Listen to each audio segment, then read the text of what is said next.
ರಾಜ್ಯದಲ್ಲಿ ಕಾಂಗ್ರೆಸ್ ಸರ್ಕಾರ ಅಧಿಕಾರಕ್ಕೆ ಬಂದಾಗಿನಿಂದ ಹಿಂದೂಗಳ ಮೇಲೆ ದೌರ್ಜನ್ಯಗಳು ಪದೇ ಪದೇ ನಡೀತಾ ಇರುವಂಥದ್ದು. ಹಾವೇರಿ ಜಿಲ್ಲೆನಲ್ಲೇ ಏನು ಕಳೆದ ವಾರ ನರೇಗಾಲಲ್ಲಿ ನಡೆದಂಥ ಘಟನೆ, ಲೋಹಿತ್ ಕುರುಬರು ಮತ್ತು ಅವರ ಸಂಘಟಕರ ಮೇಲೆ ಯಾವ ರೀತಿ ಒಂದು ಮಾರಣಾಂತಿಕ ಹಲ್ಲೆ ಆಗಿದೆ. ಕೇವಲ ಪಟಾಕಿ ಹೊಡೆದರು, ಹೋರಿ ಬೆದರಿಸೋಕ್ಕೆ ಅನ್ನುವ ಕಾರಣವನ್ನು ಮುಂದಿಟ್ಕೊಂಡು ಕೊಲೆ ಮಾಡ್ತಕ್ಕಂಥ ಮಟ್ಟಕ್ಕೆ ಇವತ್ತು ಹೋಗ್ತಾ ಇದ್ದಾರೆ ಇವತ್ತು ಹಾವೇರಿ ಜಿಲ್ಲೆಯಲ್ಲಿ ಅಂತ ಹೇಳಿದ್ರೆ. ಮತ್ತೊಂದು ಕಡೆ ರಟ್ಟೆಹಳ್ಳಿನಲ್ಲಿ ಏನು ಶಿವಾಜಿ ರಾವ್ ಅವರು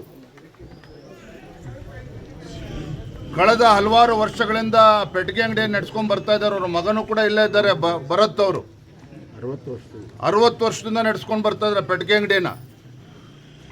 100 ರೂಪಾಯಿ ಕೊಟ್ಟು 500 ರೂಪಾಯಿ ಕೊಟ್ಟಿದ್ದೀವಿ ಅಂತೇಳಿ ಕೆದರಿಕೊಂಡು ಜಗಳ ಮಾಡಿ ಶಿವಾಜಿರಾವ್ ಮರ್ಮಾಂಗಕ್ಕೆ ಒದ್ದು ಕೊಲೆನೇನು ಮಾಡಿದ್ದಾರೆ. ಇದೇನೋ ವೈಯಕ್ತಿಕವಾಗಿ ನಡೆದಿರ್ತಕ್ಕಂಥ ಘಟನೆ ಅಂತ ನೀವು ಭಾವಿಸಬೇಡಿ. ಇದು ವ್ಯವಸ್ಥಿತವಾಗಿರ್ತಕ್ಕಂಥ ಷಡ್ಯಂತ್ರ. ಭರತ್ ಕೂಡ ಒಬ್ಬ ಹಿಂದೂ ಕಾರ್ಯಕರ್ತ, ಬಜರಂಗ ದಳದಲ್ಲಿ ಇವತ್ತು ಹಲವಾರು ವರ್ಷಗಳಿಂದ ಅವನು ದುಡಿತಾ ಇದ್ದಾನೆ ಸಂಘಟನೆಯಲ್ಲಿ. ಮತ್ತೆ ಇದು 3-4 ಬಾರಿ ಈ ರೀತಿ ಘಟನೆಗಳು ಅಂಗಡಿಗೆ ಬಂದು ನಡೆದಿರುವಂಥದ್ದು, ಜಗಳ ಮಾಡುವಂಥದ್ದು ಎಲ್ಲವೂ ಕೂಡ ನಡೀತಿದ್ದಾವೆ, ಏಕಾಏಕಿ ಆಗಿರ್ತಕ್ಕಂಥದ್ದಲ್ಲ. ಹಾಗಾಗಿ ಇವತ್ತು ಇಂಥ ಗಂಭೀರವಾಗಿರ್ತಕ್ಕಂಥ ಘಟನೆ ನಡೆದಿದೆ. ಅಮಾಯಕ ಇವತ್ತು ಪ್ರಾಣ ಕಳೆದುಕೊಂಡಿದ್ದಾರೆ, ಮರ್ಡರ್ ಆಗಿದೆ, ಇವತ್ತು ಕೊಲೆ ಆಗಿರ್ತಕ್ಕಂಥದ್ದು. ಇದು ದುರಂತ ಅಂತ ಹೇಳಿದ್ರೆ ಯಾವುದೇ ಒಬ್ಬ ಸಚಿವ ನರೇಗಲಿಗೂ ಕೂಡ ಭೇಟಿನ ಕೊಟ್ಟಿಲ್ಲ, ಆ ಕುಟುಂಬವನ್ನು ಮಾತಾಡ್ಸಕ್ಕಂಥದ್ದಾಗಿಲ್ಲ. ಇಲ್ಲೂ ಕೂಡ ಬಂದು ಬಡ ಕುಟುಂಬವನ್ನು ವಿಚಾರಿಸುವಂಥ ಕೆಲಸ ಗೋಜಿಗೂ ಕೂಡ ಕಾಂಗ್ರೆಸ್ ಸರ್ಕಾರ ಹೋಗಿಲ್ಲ. ಒಂದೇ ಮಾತಲ್ಲಿ ಹೇಳಬೇಕು ಅಂತ ಹೇಳಿದ್ರೆ, ನರಸತ್ತ ಕಾಂಗ್ರೆಸ್ ಸರ್ಕಾರ. ತಾಕತ್ತಿದ್ರೆ ಯಾರು ಇವತ್ತೊಂದು ದುಷ್ಕರ್ಮಿಗಳಿದ್ದಾರೆ ಕೇವಲ ಒಳಗೆ ಹಾಕ್ತಕ್ಕಂಥದ್ದು ಅಷ್ಟೇ ಅಲ್ಲ, ನೀವು ಜೈಲಿಗೆ ಹಾಕಿ ಅಲ್ಲಿ ಬಿರಿಯಾನಿ ತಿನ್ನಿಸ್ತಕ್ಕಂಥ ಕೆಲಸವೂ ಕೂಡ ಕಾಂಗ್ರೆಸ್ ಸರ್ಕಾರ ಮಾಡ್ತಾ ಇದೆ. ಆ ಕಾರಣಕ್ಕಾಗೇ ಇಡೀ ದೇಶದಲ್ಲಿ ಯಾವುದೇ ರಾಜ್ಯದಲ್ಲಿ ಈ ರೀತಿ ಘಟನೆಗಳು ನಡೀತಾ ಇಲ್ಲ. ಎಲ್ಲಿ ಕಾಂಗ್ರೆಸ್ ಸರ್ಕಾರ ಇದೆ, ಕರ್ನಾಟಕ ರಾಜ್ಯದಲ್ಲಿ ಇವತ್ತು ಈ ರೀತಿ ಘಟನೆಗಳು ಪದೇ ಪದೇ ಮರುಕಳಿಸ್ತಾ ಇದೆ ಅಂತ ಹೇಳಿದ್ರೆ, ಯಲ್ಲಾಪುರದಲ್ಲಿ ಕೆಲವು ತಿಂಗಳುಗಳಿಂದ ಒಬ್ಬ ದಲಿತ ಮಹಿಳೆ ಬರ್ಬರ ಹತ್ಯೆ ಆಯಿತು, ಲವ್ ಜಿಹಾದ್ ಪ್ರಕರಣ. ಅಲ್ಲೂ ಕೂಡ ಯಾವನೊಬ್ಬ ಸಚಿವ ಹೋಗಲಿಲ್ಲ. ಅಂದರೆ ಎಲ್ಲೋ ಒಂದು ಕಡೆ ಕಾಂಗ್ರೆಸ್ ಸರ್ಕಾರದ ಅಲ್ಪಸಂಖ್ಯಾತರ ಓಲೈಕೆ ರಾಜಕಾರಣ ಎಲ್ಲಿಗೆ ಬಂದು ಮುಟ್ಟಿದೆ ಅಂತ ಹೇಳಿದ್ರೆ, ಇಂಥ ಒಂದು ಮತೀಯ ಶಕ್ತಿಗಳಿಗೆ ಒಂದು ಧೈರ್ಯ ಹೊತ್ತು ಬಂದಿರುವಂಥದ್ದು. ಪ್ರಿಯಾಂಕಾ ಖರ್ಗೆ ಅವರು ಇವತ್ತು ಅಮೆರಿಕ ಬಗ್ಗೆ ಮಾತಾಡ್ತಾರೆ, ರಷ್ಯಾ ಬಗ್ಗೆ ಮಾತಾಡ್ತಾರೆ, RSS ಬಗ್ಗೆ ಮಾತಾಡ್ತಾರೆ.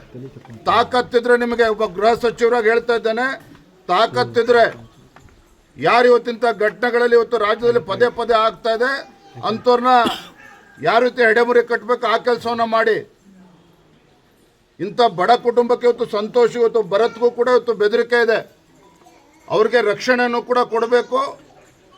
ಪಾಪ ಬಡ ಕುಟುಂಬ, ಒಬ್ಬಳು ತಂಗಿನೂ ಕೂಡ ಇದ್ದಾರೆ, ಒಂದು ಅವರಿಗೆ ಒಂದು ಸರ್ಕಾರಿ ನೌಕರಿನೂ ಕೂಡ ಕೊಡಬೇಕು, ಒಂದು ಕೆಲಸವನ್ನು ಕೂಡ ಕೊಡಬೇಕು, ಪರಿಹಾರವನ್ನು ಕೂಡ ಕೊಡಬೇಕು.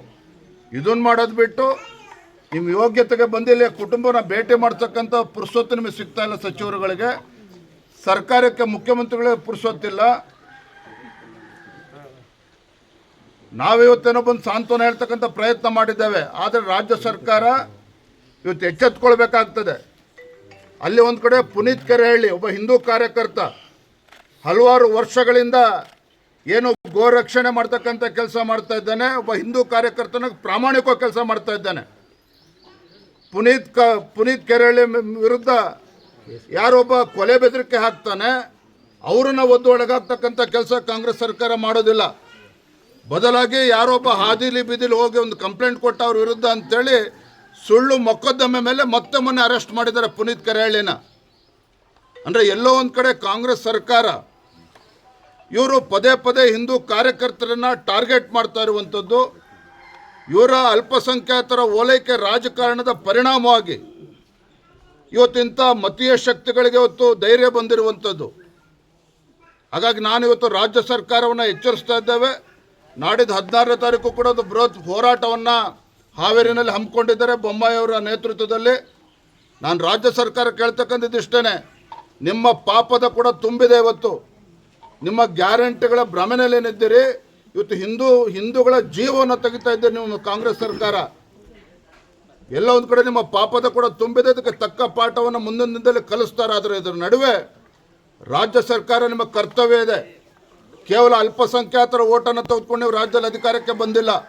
ಹಿಂದೂಗಳು ಕೂಡ ನಿಮಗೆ ಓಟನ್ನು ಕೊಟ್ಟಿದ್ದಾರೆ. ಮಾನ್ಯ ಮುಖ್ಯಮಂತ್ರಿಗಳು ನಿಮ್ಮ ಬಂಡಾಟವನ್ನು ಬಿಟ್ಟು, ಬೂಟಾಟಿಕೆಯನ್ನು ಬಿಟ್ಟು ಹಿಂದೂಗಳಿಗೆ ರಕ್ಷಣೆ ಕೊಡುವಂಥ ಕೆಲಸ ಮಾಡಬೇಕು ಅನ್ನೋ ಆಗ್ರಹವನ್ನು ಕೂಡ ನಾನು ಇವತ್ತು ಮಾಡ್ತಾ ಇದ್ದೇನೆ. ಅಲ್ಲ, ಗೃಹ ಸಚಿವರಾದ ಪ್ರಿಯಾಂಕಾ ಖರ್ಗೆ ಅವರಿಂದ ಇದನ್ನು ಎಕ್ಸ್ಪೆಕ್ಟ್ ಮಾಡ್ಬೋದು ಸರ್, ನೀವು ಕ್ರಮನ ಎಕ್ಸ್ಪೆಕ್ಟ್ ಮಾಡ್ಬೋದು? ನೋಡ್ರಿ, ಗೃಹ ಸಚಿವರು ಮೊನ್ನೆ ಆಗಿರೋದು ಪ್ರಿಯಾಂಕಾ ಖರ್ಗೆ ಅವರು. ಆದರೆ ಕಾಂಗ್ರೆಸ್ ಸರ್ಕಾರ ರಾಜ್ಯದಲ್ಲಿ ಆಡಳಿತಕ್ಕೆ ಬಂದು 3 ವರ್ಷಗಳಾಗಿದೆ.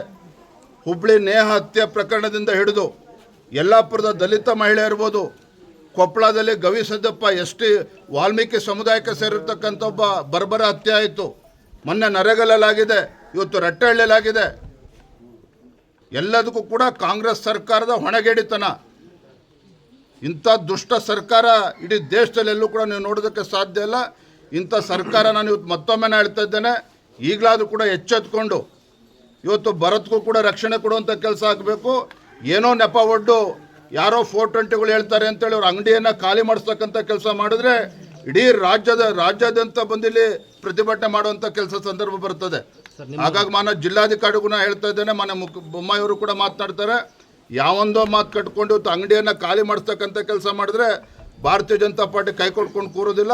ಯಾವ ಮಟ್ಟಕ್ಕೆ ಹೋಗುತ್ತೋ ನಾವು ಕೂಡ ನೋಡ್ತೇವೆ, ಎದುರಿಸ್ತೇವೆ. ಈ ಪ್ರಕರಣಗಳಲ್ಲಿ ನಿಮ್ಮ ಕಾನೂನು ಪ್ರಕಾಶದಿಂದ ನೋಡ್ರಿ, ಕಾನೂನು ಪ್ರಕಾಶ ಅಲ್ಲರಿ. ಇವತ್ತು ಸರ್ಕಾರ ನಡೆಸ್ತಕ್ಕಂಥವ್ರು ಇವತ್ತು ಬೀದಿಲಿ ಬಟ್ಟೆ ಬಿಚ್ಕೊಂಡು ನಿಂತಾಗ ನಾವು ಏನು ಮಾಡಬೇಕು ತಕ್ಕವನ್ನು ಮಾಡ್ತೇವೆ. ಕಾನೂನು ಪ್ರಕೋಷ್ಠ ಏನು ಬೇಕು ಮಾಡ್ತದೆ. ಆದರೆ ನಾನು ಹೇಳ್ತೇನೆ, ರಾಜ್ಯ ಸರ್ಕಾರ ಪಟ್ಟು ರಕ್ಷಣೆ ಕೊಡುವಂಥ ಕೆಲಸ ಮಾಡಬೇಕೀಗ. ಇದನ್ನು ವೈಯಕ್ತಿಕ ಜಗಳವನ್ನು ರಾಜಕೀಯ